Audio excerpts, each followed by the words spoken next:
Bonjour à tous et bienvenue dans ce nouvel épisode de l'Art de ta puissance. Je suis super heureuse de vous retrouver pour une conversation puissante en ce lundi matin. En plus, en vrai, on ne va pas le publier un lundi, mais normalement, c'est les lundis. Donc, en ce jeudi matin, jeudi 21 mai, je suis hyper heureuse de vous retrouver avec mon ami et mentor Serran Ferré. Je vais vous le présenter dans un petit instant et on va avoir une conversation de ces conversations hyper intéressantes qu'on a pu avoir dans des moments où on a échangé, où on s'est vu, où on a partagé en vrai. Et c'est ces conversations-là que j'avais envie de vous rendre accessibles parce que je sais que quand on est dans un chemin de leadership, d'avoir envie d'évoluer, finalement, d'être entouré de leaders qui ont des conversations un peu what the fuck, hyper philosophiques et en même temps hyper profondes qui permettent de faire des shifts, ça fait partie de ces ressources qui m'ont beaucoup fait évoluer.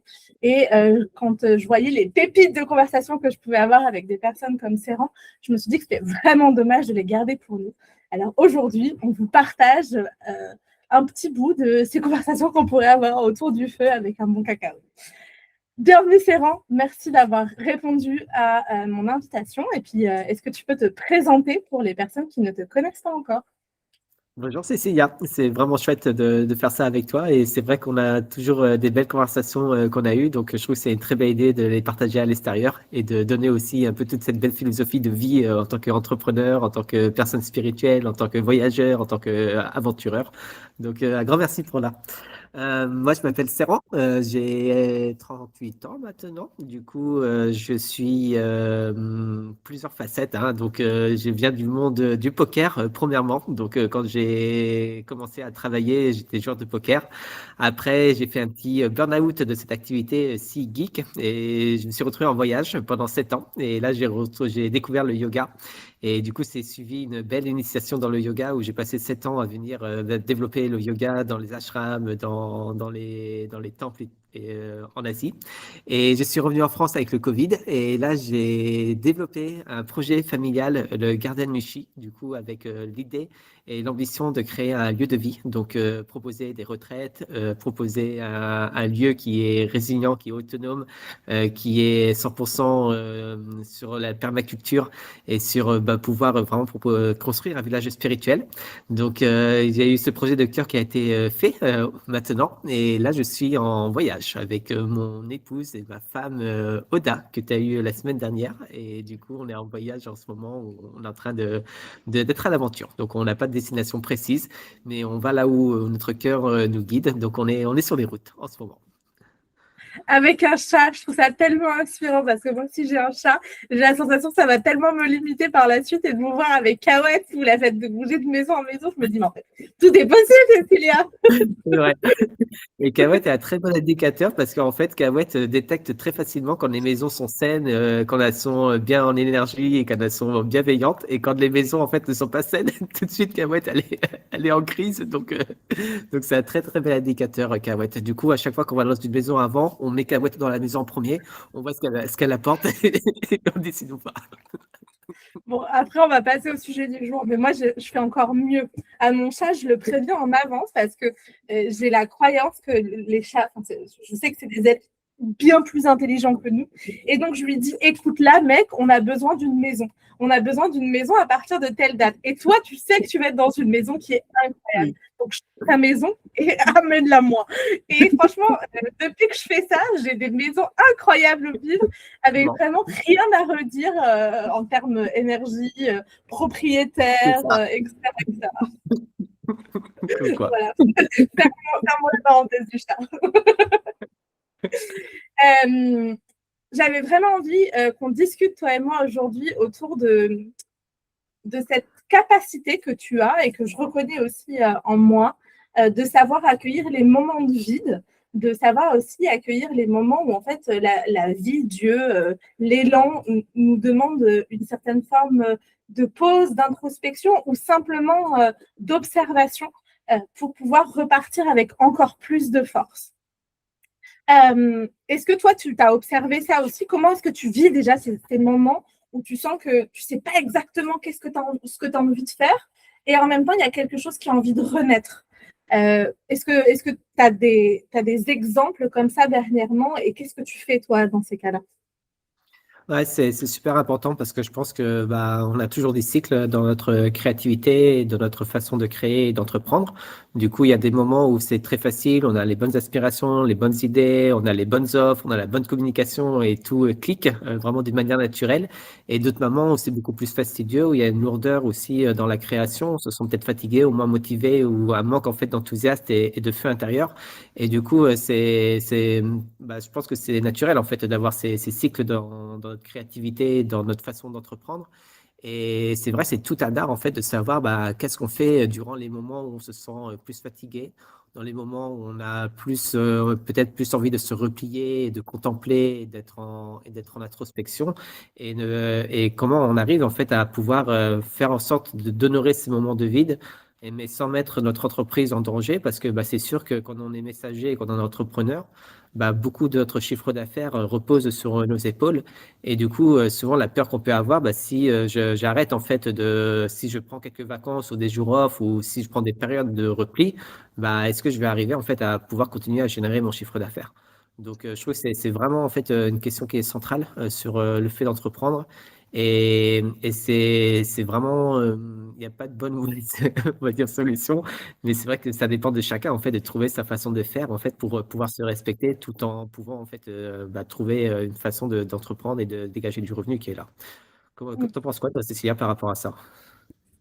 Bah, en fait, moi, je trouve que c'est aussi très lié avec une philosophie taoïste du non-effort. C'est aussi de comprendre que quand la mise en action nous coûte réellement notre joie, je veux dire que ça vient chercher euh, depuis un espace où c'est une certaine forme de sacrifice, en fait, qu'on fait pour notre entreprise, pour le monde, pour le message qu'on porte. Je pense que ça vient pas du bon espace. Je pense que vraiment, quand on est dans le non-effort, quand on sait écouter justement ces vagues de créativité, bah, finalement, on reste dans une entreprise qui va être, peu importe le moment de vie, va nous apporter une certaine forme de joie. Alors, bien sûr, il y a de la persévérance, hein, bien sûr, il y a une certaine forme d'engagement. Et en même temps, pour moi, cet engagement et cette persévérance, ça ne doit jamais aller à l'encontre euh, finalement de notre bien-être, de notre santé physique, mentale, spirituelle, etc., etc. Et moi, ce que j'observe, c'est qu'en effet, il n'y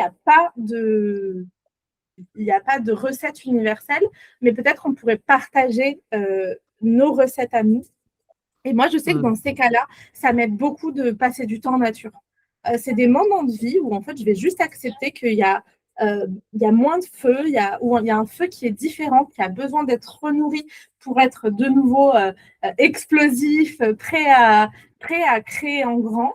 Et dans ces moments-là, je vais passer beaucoup de temps d'introspection, beaucoup de temps de prière. C'est aussi des moments où ça va être encore plus important de me tenir à mes routines de sport, mes routines spirituelles, mes routines bien-être, mes compléments alimentaires, mon temps en nature. Et je vais vraiment très en conscience demander à ce que Dieu m'apporte la réponse. Oui. Et ce que je dis toujours aussi, c'est je pose une date avant telle date. Parce que moi, de pas avoir la réponse et de rester comme ça en attente, voilà, moi, je fais un deal avec Dieu. Je lui dis, si à telle date, j'ai pas de réponse, je sais pas ce que je fais, mais fais attention. Et toi, tu fais comment? Ouais, j'aime bien ce que tu partages, du coup, et l'attention, c'est tellement important. Donc, c'est vrai que, en fait, c'est un petit peu aussi un moment de lâcher prise, on doit s'en remettre au plus haut, on y va, et du coup, de trouver, en fait, des ressources à l'extérieur de nous, et donc, des choses qui vont nous permettre de pouvoir se connecter à quelque chose de plus subtil. Du coup, le fait de prier, de demander, de vraiment demander, en fait, faire la demande à l'univers, voici ce que j'aimerais bien, s'il te plaît, supporte-moi, soutiens-moi, en fait, donne-moi la réponse, et être très attentif à ce qu'on reçoit comme inspiration ou comme idée. Donc, je trouve que c'est vraiment merveilleux. Et ce que je remarque de plus en plus, c'est comment on peut en fait avoir cette façon de faire qui est perpétuelle. Du coup, ne jamais en fait vouloir forcer l'action, ou vouloir trouver l'idée, ou vouloir à tout prix en fait communiquer ou se forcer à communiquer, mais toujours être dans une façon réceptive en fait. Du coup, de trouver l'idée et d'être en fait toujours en demande. Du coup, c'est quoi l'idée? Donne-moi la prochaine étape, guide-moi. Et en fait, c'est vraiment être ouvert à ce qui est reçu et de ce qui est reçu, commencer à faire les actions. Donc, et ça demande tout un art parce que souvent, on a plutôt tendance à vouloir forcer les choses et à vouloir faire les choses comme bon nous semble plutôt que d'attendre, en fait, le fait qu'on reçoit l'inspiration et le fait, en fait, de pouvoir s'initier, en fait, avec l'inspiration. Moi, j'aime beaucoup ce que tu partages.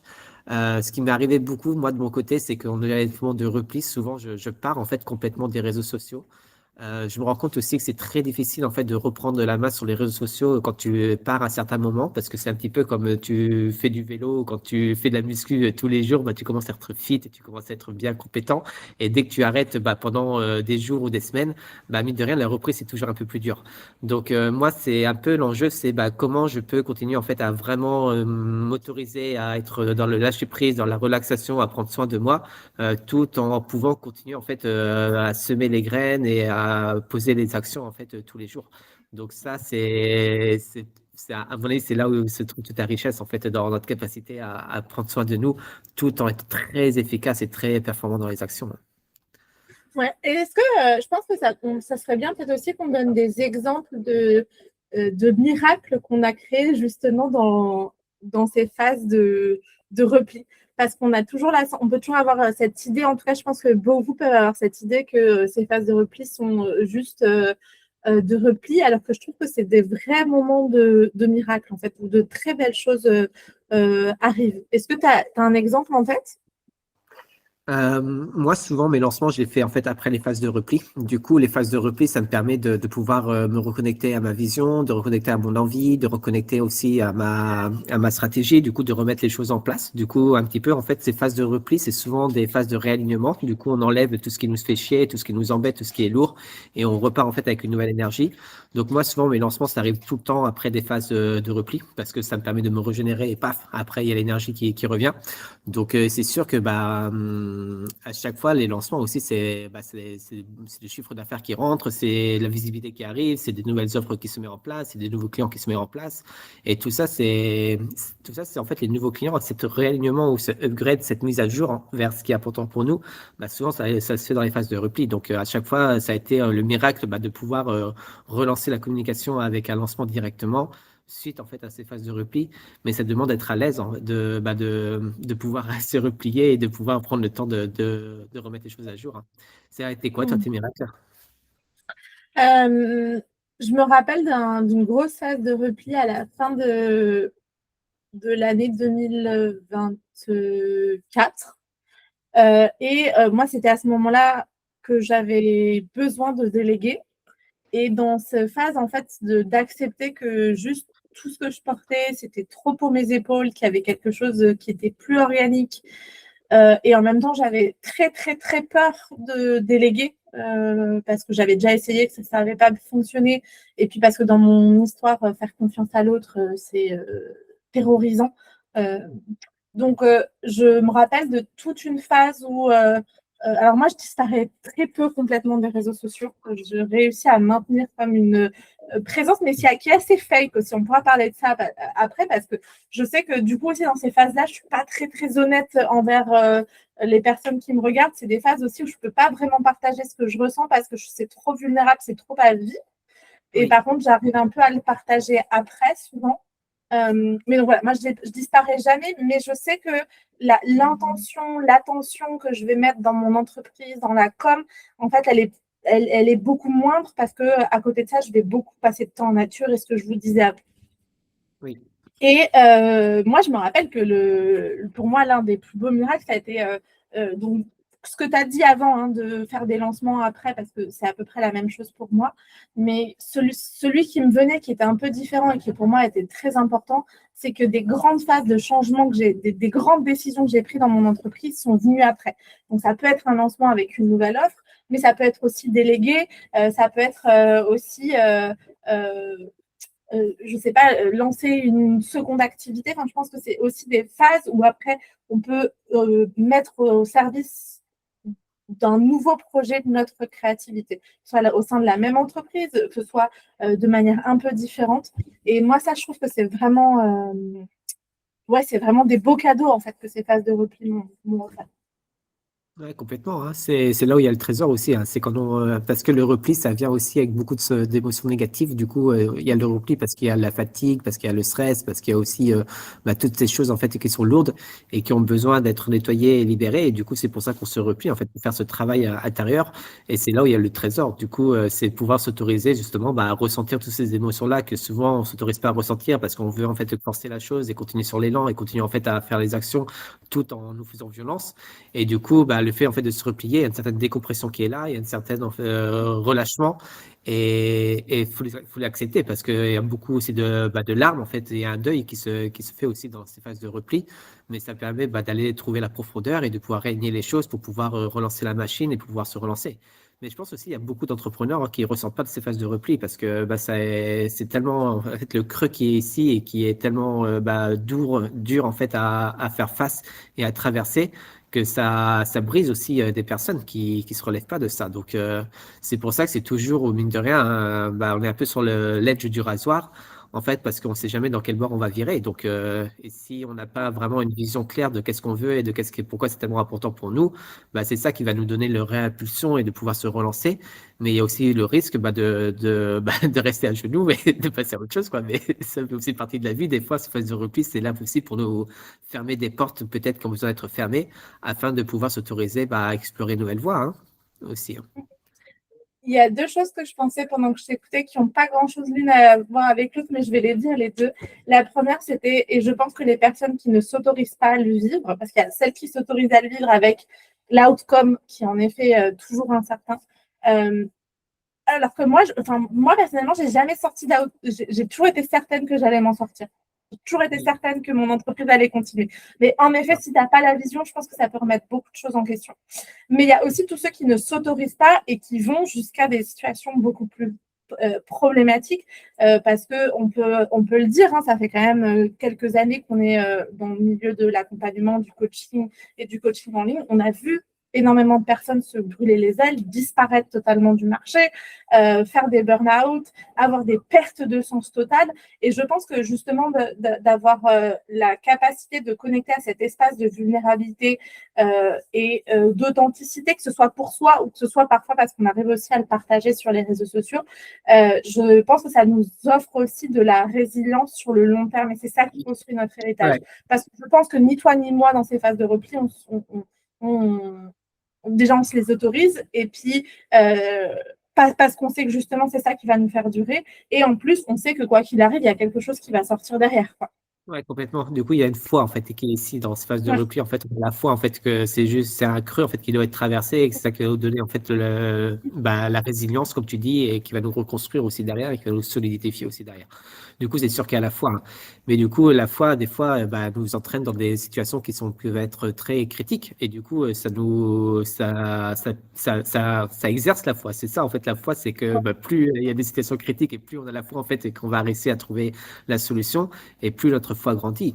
Donc, moi, j'aime bien les extrêmes, donc je suis toujours un peu aussi entre ces deux extrêmes avec beaucoup de création, beaucoup d'aspiration et des fois des replis en fait qui sont là parce que j'aime bien me tester. En fait, j'aime bien tester mes limites et voir en fait jusqu'à quel point je peux aussi aller dans une limite et à quel point je peux aller dans l'autre limite. Mais du coup, c'est ça qui me permet moi de vraiment me comprendre en profondeur, de comprendre en fait jusqu'où je peux aller et qui me développe aussi cette foi qui est incroyable parce que je sais en fait que quoi qu'il se passe, je vais trouver une solution. En fait, c'est toujours il y a toujours une solution en face. Et du coup, c'est ça qui donne aussi la beauté du leadership ou de l'accompagnant. Mais c'est quand une personne se comprend profondément et qui a pu tester ses limites et qui a pu tester sa propre noirceur, qui a pu apporter énormément de lumière parce qu'en fait, il y a une intégration en fait qui est ici, hein. Et ce qui est beau, c'est que si je pense qu'on revient, ou alors moi qui ne pars jamais vraiment, je pense que le moment où je commence à vraiment revenir, c'est le moment où j'arrive à être hyper honnête sur ce que je vis et ce que je traverse. Et moi, je t'ai vu dans les moments où tu reviens, et dans les moments où tu reviens avec le feu de ce lancement, mais tu reviens aussi avec beaucoup d'authenticité, beaucoup de vulnérabilité sur justement ce que ça demande d'être entrepreneur. Et je pense que c'est ça qui fait que finalement, la machine repart, parce que dans un cas comme dans l'autre, il y a beaucoup de vulnérabilité. C'est-à-dire que c'est pas juste revenir pour revenir, en fait. Et puis, c'est pas non plus euh, le pity point en mode on appuie sur le point de douleur, oh, regardez-moi, le point de pitié, oh, regardez-moi, je suis un pauvre entrepreneur. Non, c'est plutôt en fait depuis cet espace de leadership de dire et regardez, moi aussi je traverse ça. Alors toi, quand tu traverses ça, tu as la possibilité de ne pas te laisser envahir par cette vague que tu es en train de traverser. Tu as la possibilité de faire grandir ton leadership et tu as la possibilité d'avancer avec ton entreprise. Et je pense que ça en devient inspirant. Et en même temps que on arrive à traverser ces phases de doute que parce qu'on s'autorise la vulnérabilité à la fin. Oui. Ouais, c'est Ou à un moment, quoi. Ouais, moi, ça m'a toujours surpris, en fait, avec même des phases où je disparais complètement. En fait, dès que je reprends la communication, il y a tout qui se rallume, il y a tout qui se reconnecte, il y a tout, en fait, la communauté qui se recrée et tout. Et ça m'a toujours surpris. Mais du coup, en fait, c'est ce que tu expliques, c'est parce que tu arrives, en fait, avec de l'authenticité, avec de la vulnérabilité, aussi avec le trésor qui a été fait, que ta communication, elle est très alignée, elle est très, en fait, câblée. Et du coup, les personnes reçoivent ça directement et se refédèrent autour de toi. Et c'est ça, en fait, la magie de la communication. Enfin, pour moi, c'est quand on est messager, hein, c'est vraiment revenir, en fait, avec le trésor et avec ce qui a été dévoilé et révélé. Et en fait, c'est communiquer par rapport à ça. Et du coup, d'être dans toute sa vulnérabilité par rapport à ça. Et les gens, ils le ressentent et les gens, ils refédèrent et les gens, en fait, ils reviennent vers toi. Et ça m'a toujours bluffé, en fait, à quel point enfin, tu peux disparaître pendant des semaines et quand tu reviens, il y a tout qui repart, en fait, comme cela, quoi. Donc, c'est assez impressionnant. Et la deuxième chose que j'avais en tête tout à l'heure, c'était, je me disais que j'avais beaucoup de chance parce que grâce à ma deuxième activité, donc aujourd'hui d'être devenue multi-entrepreneur, ça m'apporte aussi beaucoup de résilience parce que je sens que les moments où j'en ai marre du coaching business, j'ai l'élan par rapport à doTERRA et les moments où j'en ai marre de doTERRA, mais ça se fait naturellement. C'est pas, je me dis, je vais passer sur doTERRA. C'est juste, il y a des mois où je me dis, là, je sens que j'ai pas l'élan de nourrir beaucoup la communauté doTERRA. Par contre, j'ai vachement l'élan de nourrir la communauté de coaching. Viens, je vais faire ça. Des fois, ça va être parfait, des mois, des semaines, des phases de lancement, des trimestres. Mais je trouve que ça offre aussi beaucoup de résilience. Et je réfléchissais, je connais aussi, je vois certaines multi-entrepreneurs américaines notamment, qui ont aussi genre des marques de branding, de merchandising, en fait, qui ont plusieurs entreprises en dehors de leur entreprise de coaching. Et si j'observe, il y a des moments où, pareil, elles vont nourrir plus l'un, plus l'autre. Et je serais curieuse de savoir pourquoi et comment. Et je suis quasiment sûre qu'il y a aussi cette phase de... En fait, quand tu as plusieurs projets, tu peux t'offrir aussi, quand on a marre d'un ou quand tu n'as plus d'inspiration pour l'un, d'en nourrir un autre, en fait. C'est ça que ça. Ouais. Je ne sais pas si tu le vois, toi aussi, peut-être, parce que je sais qu'aussi, maintenant, tes phases de repli en termes de communication, c'est pas forcément des phases où tu fais rien. Et je sais que tu fais autre chose. Donc peut-être que tu le vois aussi toi avec juste une entreprise. Ouais, c'est complètement ça, hein. C'est du coup la même chose. Nous, on a plusieurs entreprises et à chaque fois, en fait, quand il y a des phases de repli sur une activité, il y a l'autre activité qui prend le relais et du coup, il y a l'énergie en fait qui s'investit en fait vers cette autre activité. Et c'est vrai que en fait, moi, j'ai beaucoup de mal quand dans les phases de repli à juste rien faire. Du coup, j'ai toujours mon cerveau un peu en ébullition en disant qu'est-ce que je dois faire et tout. Donc, j'ai vraiment du mal en fait à me poser, même si j'ai fait beaucoup de yoga et tout ça, mais mine de rien, mon cerveau est toujours en mode projet et en mode vision et tout, quoi. Donc, je pense que c'est un petit peu la critique en fait. Et quand tu es entrepreneur et quand tu as plein d'idées et quand tu as plein d'inspiration, tu es toujours en train de jongler d'une inspiration à une autre. Mais c'est la même chose, hein. Du coup, nous, c'est pareil. Du coup, quand il y a moins d'énergie sur notre activité, il y a à côté le Garden Mushi, il y a à côté toutes les autres activités qu'on développe en annexe. Et ça nous permet de pouvoir donner de l'énergie en fait dans ces activités. Et je me force en fait, moi vraiment, là, tu vois, il y a la semaine dernière, pour moi, j'avais besoin de faire un repli. Et pendant 2 jours, tout ce que j'ai fait, c'est j'ai mis tout off, quoi. Du coup, mon téléphone, les réseaux sociaux, mon ordinateur, et vraiment juste un cahier et un crayon. Et comme toi, aller demander de l'inspiration, aller me connecter à qu'est-ce que je veux vraiment, aller me poser les questions sur le sens de ma vie, sur ma mission, sur ma vision, et du coup, réaligner tout cela. Et du coup, en fait, je me force, quand j'ai besoin de repli, de me mettre en phase, OK, on arrête toutes les distractions, on arrête toutes les choses de l'extérieur, toutes les influences qu'il peut avoir. Et vraiment, en fait, on se retourne vers l'intérieur, avec mon monde intérieur, et faire beaucoup de marches, beaucoup de randonnées, beaucoup d'activité aussi qui permet de pouvoir activer de différentes parties du cerveau, en fait, des choses qui sont toutes nouvelles. Et du coup, souvent dans les phases de repli, ce que je vais faire, c'est vraiment me nourrir le plus possible en fait de diversité pour justement en fait faire des inspirations qui peuvent venir un peu de nulle part et qui me redonnent le feu en fait avec tiens, j'ai envie de lancer ça, tiens, j'ai envie de proposer ça, tiens, j'ai envie de faire cette communication. Donc en fait, ça devient assez stratégique, même mes phases de repli pour, Ouais. pour pouvoir trouver en fait de nouveau l'inspiration. Ah, mais c'est totalement stratégique et c'est ça aussi que j'avais envie de peut-être je ne sais jamais ce qu'on va se raconter dans ces conversations parce qu'elles ne sont pas préparées, mais c'était un peu avec cette énergie que je venais en fait. Et je savais qu'on allait s'aligner sur le message. Que finalement, ces phases de repli, c'est même, je pense, c'est des merveilleux cadeaux et c'est des cadeaux à chérir autant que les phases d'expansion. On a 15, 20, 30, 40, 50 personnes qu'on accompagne en même temps. On est là, waouh, c'est trop le feu, etc. Et en fait, c'est autant le feu, ces phases de repli, parce que c'est ça aussi qui permet euh, qu'on se réinvente, surtout dans un monde en évolution. On est en évolution. Si, je le vois, hein, ceux qui continuent de vendre tout le temps la même offre, etc., etc., même s'ils vendent la même offre, il y a quelque chose de nouveau qui doit venir dans leur identité, à qui s'adresse, comment on s'adresse à ces personnes. Et s'il n'y a pas ça, ça finit par mourir parce qu'en fait, la marque, elle est juste plus... et l'image de marque est juste plus alignée et adaptée à ce que le marché veut. On est aussi dans un marché, mine de rien, en grande expansion. Qui dit en grande expansion dit qu'il y a de plus en plus de personnes qui sont présentes, dit que du coup, en fait, il y a plein d'autres personnes qui sont aussi talentueuses que nous. Donc, c'est comment on se démarque, comment on permet aux gens de nous choisir, comment on permet aux personnes de se faire accompagner. Et ça, à part l'innovation, il n'y a pas d'autres chemins. Et sauf que là, c'est pas ils vont innover un produit technologique, hein, c'est nous qui devons nous innover.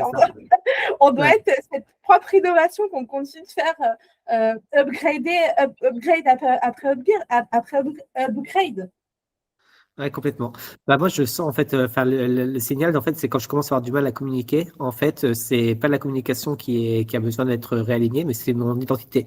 Et du coup, en fait, c'est l'identité qui supporte la communication. Donc, si on commence à avoir du mal à communiquer, à publier, à partager notre message, en fait, c'est pas aller chercher des techniques ou des outils pour pouvoir améliorer notre message, mais c'est aller en fait, se déconnecter complètement de tout l'extérieur et aller travailler sur notre identité, à travailler en fait le fond et vraiment pouvoir mettre à jour notre identité. Et du coup, parce qu'on met à jour notre identité, en fait, là, on va pouvoir mettre à jour notre message. Donc, c'est tellement important enfin, c'est vraiment un signal qui est fort. Dès qu'on commence en fait à avoir du mal à communiquer, c'est le bon moment en fait pour être travailler l'identité et pour pouvoir en fait retrouver les questions de fond afin de pouvoir faire en sorte que la communication, ça vient toujours de l'identité qui est là. Donc, et c'est pour ça que c'est très, très stratégique. En fait, à chaque fois, il y a besoin de faire le saut identitaire pour pouvoir, comme tu dis, évoluer, se réinventer, être force de proposition, pouvoir toujours être dans le leading, en fait, dans l'idée, en fait. Donc, du coup, c'est ça, en fait, le leader, c'est ça qui initie premièrement, mais ça vient, en fait, par une mise à jour de l'identité afin de pouvoir communiquer, en fait, de cette nouvelle identité. Et tu dirais que ce saut identitaire, il se fait que par le repli ou il y a d'autres choses? Moi, je sens qu'il y a aussi une intention très, très consciente aussi pour faire ce saut identitaire. Je sens que ça vient aussi, et on en a parlé en filigrane, mais on n'en a peut-être pas parlé en substance. Je pense que ça vient aussi beaucoup de la vision qu'on porte, à quel point on est connecté à sa mission, à quel point aussi on a déconstruit les croyances, schémas, autosabotage qu'on pouvait avoir. Ouais, un saut d'identité. Comment tu fais ça, toi?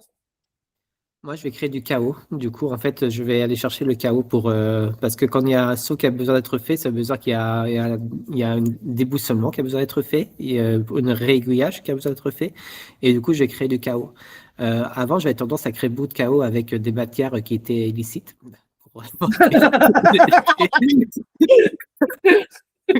C'est une très bonne façon d'aller faire ce saut identitaire. Illicite même où tu te trouves actuellement? Peut-être pas. Voilà, c'est Dans ça. ce pays-là, non.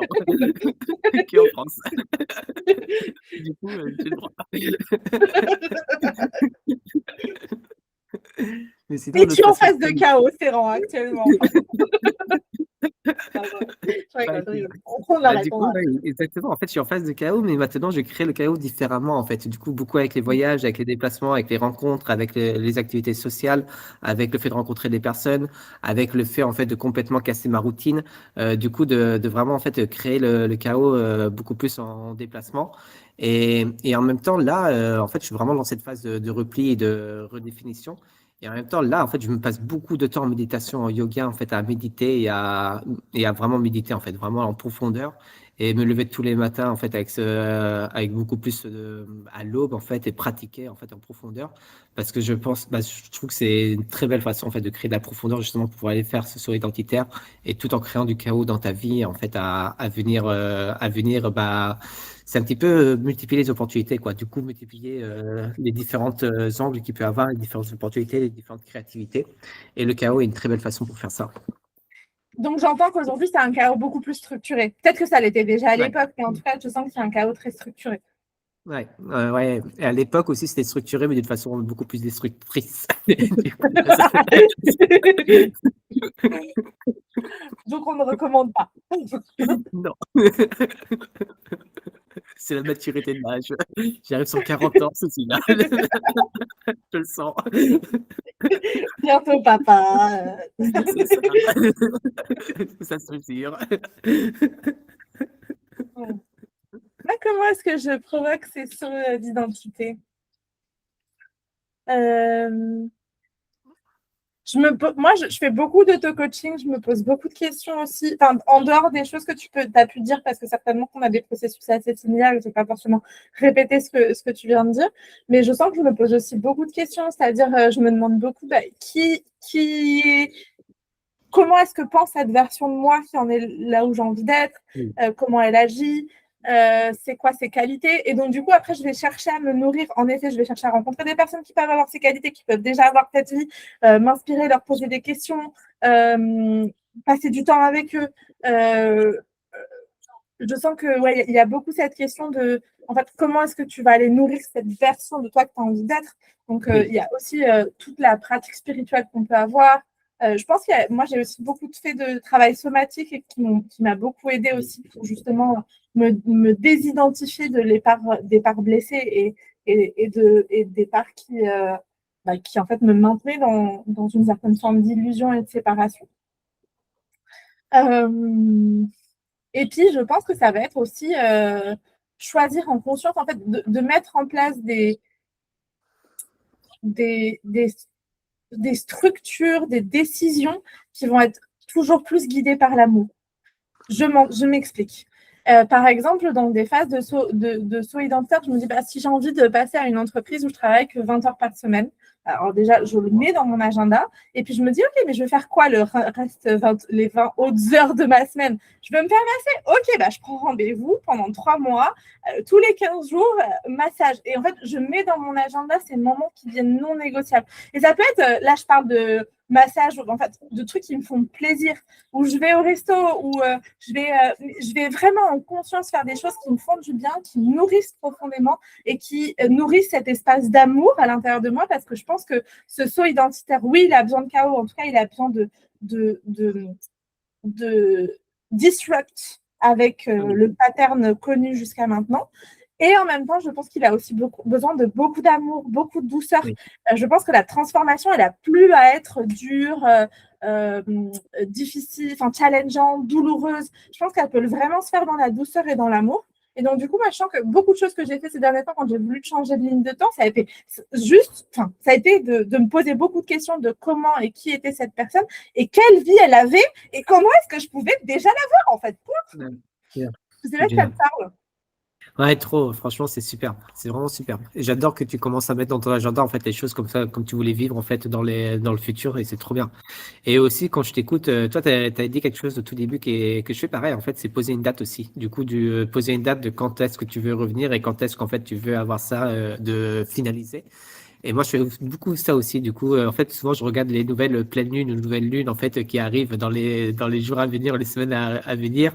Et à ce moment-là, je fais un rituel, je fais une cérémonie pour pouvoir, en fait, symboliser la chose, symboliser le passage. Et après, je commence, en fait, avec cette nouvelle version, cette nouvelle upgrade qui a été fait.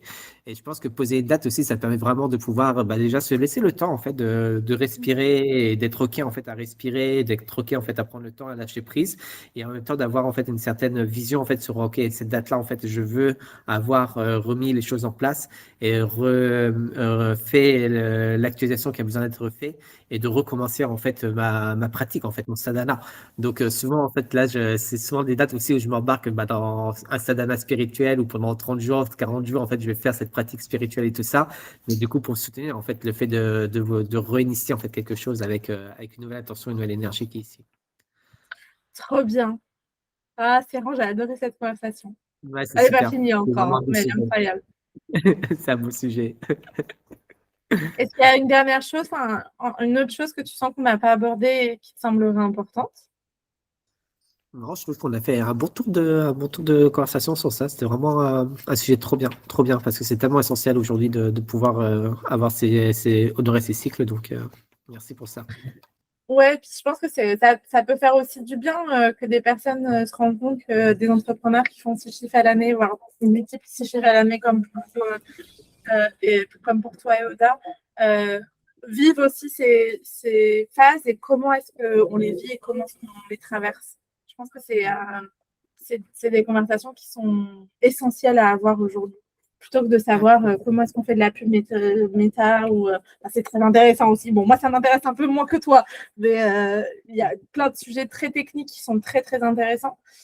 Et en même temps, je pense que le fond de, de cette gestion de leadership qu'on peut avoir en tant qu'entrepreneur, parfois, elle n'est pas assez abordée. ouais. Mais aussi, je pense qu'on va avoir une vision erronée en fait des personnes qui font ces chiffres dans l'année en pensant qu'ils sont tous en train de travailler, tous en train de chaboter, qu'ils n'ont jamais de moment de repos, jamais de moment de joie.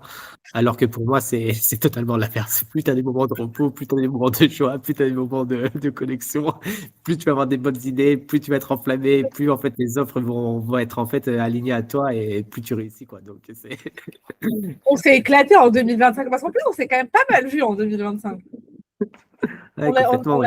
on en a beaucoup profité de cette année 2025. Ouais. 2026 aussi, ça sera incroyable. Ouais. Et du coup, nous, on Bah, va au merci. Portugal bientôt, Cécilia, et on a l'intention de pas acheter, mais de louer une villa. Donc, tu es chaleureusement invité. J'en ai parlé à Anaïs déjà qui est chaude. Donc, Non, non, non.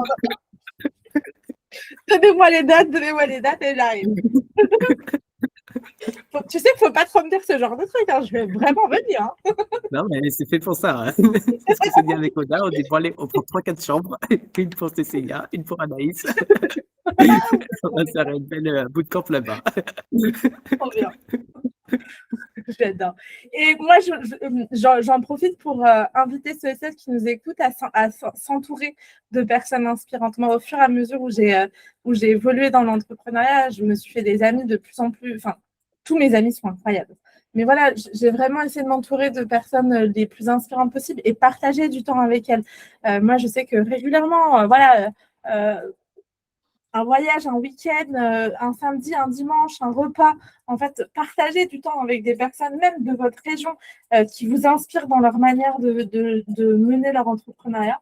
Parce que je pense que c'est quand même un espace où même quand on réussit très, très bien, on peut se sentir très seul. Plus on s'entoure, plus on s'offre des moments d'évolution. Ouais, complètement. Trop bien. Et toi, tu as envie, pour ceux et celles qui ne sauraient pas encore où te suivre, de leur dire où te trouver. Comment c'est possible, ça?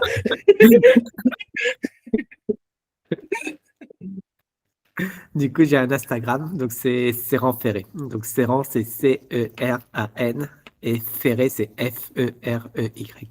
Voilà. Yes. De toutes les manières, vous retrouverez aussi en description. Et puis, c'est quoi votre actualité en ce moment avec Oda? Bah, du coup, là, on est aux Pays-Bas, donc on va rester encore quelques semaines et on est en train de préparer. Hein? Votre actualité business? Ah, tu as été business. Du coup, ben, là, on a plusieurs choses qu'on est en train de tester. Du coup, on est en train de tester pas mal de systèmes d'acquisition. Donc, principalement, on est en train de développer vers 50 000 euros le mois. Donc, on teste sur tout ce qui est, on a une très bonne communication organique. Et là, on est en train de mettre en place sur tout ce qui est système d'acquisition au niveau publicité et tout. Donc voilà, on est en train de tester plein de choses, de s'amuser aussi sur différents essais.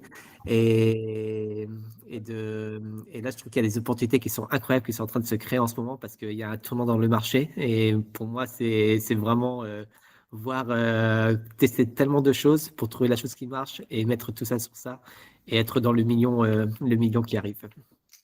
Incroyable. Et s'il y a des personnes qui ont envie de travailler avec vous, ils te contactent sur Instagram, sur Facebook, ça se passe par où? Un plaisir.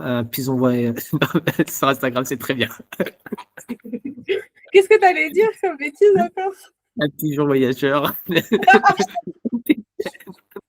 Vous envoyez Aladdin sur son tapis volant avec une lettre qui demande à Et des Ferrand petits chocolats aussi, des de, petits chocolats. de vous accorder un petit peu de temps. Oh bien ça. Merci de ton temps, merci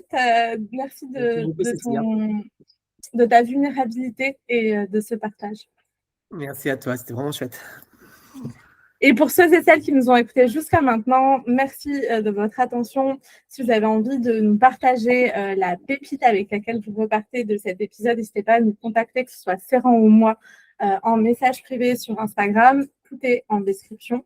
Et puis, si vous ne voulez rien louper de ces conversations puissantes que je publie ici sur ce podcast, L'Art de ta puissance, je crois qu'on en est au 200e épisode. Peut-être celui-ci ou peut-être celui de la semaine prochaine.